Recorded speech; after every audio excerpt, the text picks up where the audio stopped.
Hey everyone, I'm back, and today we're going to be talking about Hook. And this movie is directed by Steven Spielberg and stars Robin Williams, and it's basically Peter Pan, but what if he grew up, went away from Neverland and grew up and forgot that he was Peter Pan, and he has to go back to Neverland and save his kids because Hook kidnapped them, and he wants to fight Peter Pan, and the movie is fun. And I enjoyed this movie more than I thought I would, in a way, because I have seen this movie before, and I haven't seen it in a long time. And for the first 40 minutes, it was exactly what I thought it would be, and I just wasn't into it that much at all, because it was like, yeah, I've seen this happen, and so it didn't really impress me all that much. And well, none of it was bad. It was just not super interesting or entertaining for me.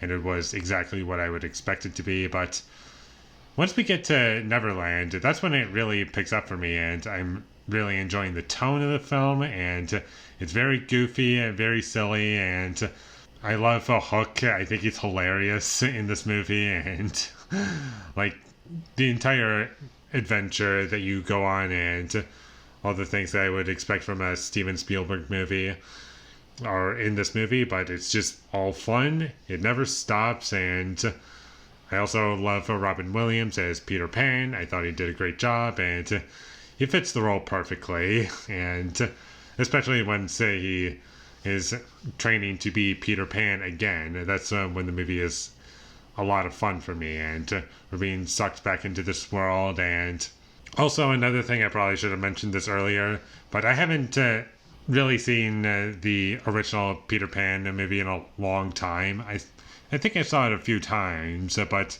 it's been so long since I've last seen that movie that I couldn't tell you anything about it. And even if you haven't seen the original or are super familiar with the character or the story of Peter Pan, I do feel as though this movie works as a standalone film. It does things pretty well. And another thing that helps out my experience while watching the movie is the music. I think John Williams' score is really great in the film and really gives a lot of emotion. And it's not manipulative, if you ask me.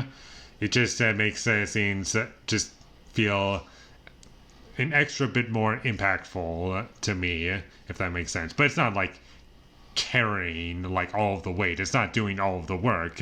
What's happening visually and story-wise and how things are presented is already good. It's just that the music helps it a bit more, which is why I think it's a good thing, and it's not manipulative in a way that I find to be distracting. And this movie's 2.5 hours long, and surprisingly enough, I was never bored, and I never felt the runtime. And although I did pause the movie at a couple points, it's just because I'm just remembering certain things about the overall Peter Pan story that I've completely forgotten about. And it kind of made me, put me in the shoes of our main character, Peter Pan, and how he's slowly remembering certain things. And that's kind of how I felt while watching this movie, and most specifically Hook as the villain.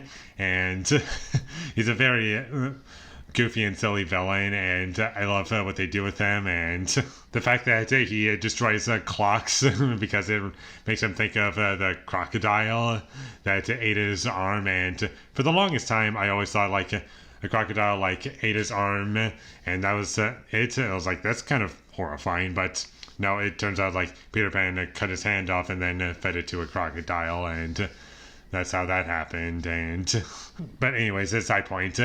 The fact that that came back to my memory shocks me, and I was I can't believe I forgot that, and I had to pause the movie just to process that because I didn't want to miss anything. So that's why I did that.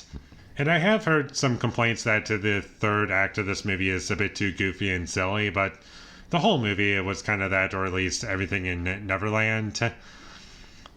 At that point, I didn't even mind it. I'm enjoying the cheese that the movie was offering, and it was fun. And the movie is just consistently entertaining whenever it's in Neverland, and anything that it threw my way, I didn't mind at all. And except for like some green screen that was kind of dated and didn't look the very best. But for the most part, the movie does hold up, and it is a lot of fun to watch, and the characters are fun, and the performances are fun. Like Tinkerbell is a fun character, and I thought Julia Roberts did a great job, and the kid actors I didn't mind in the movie either.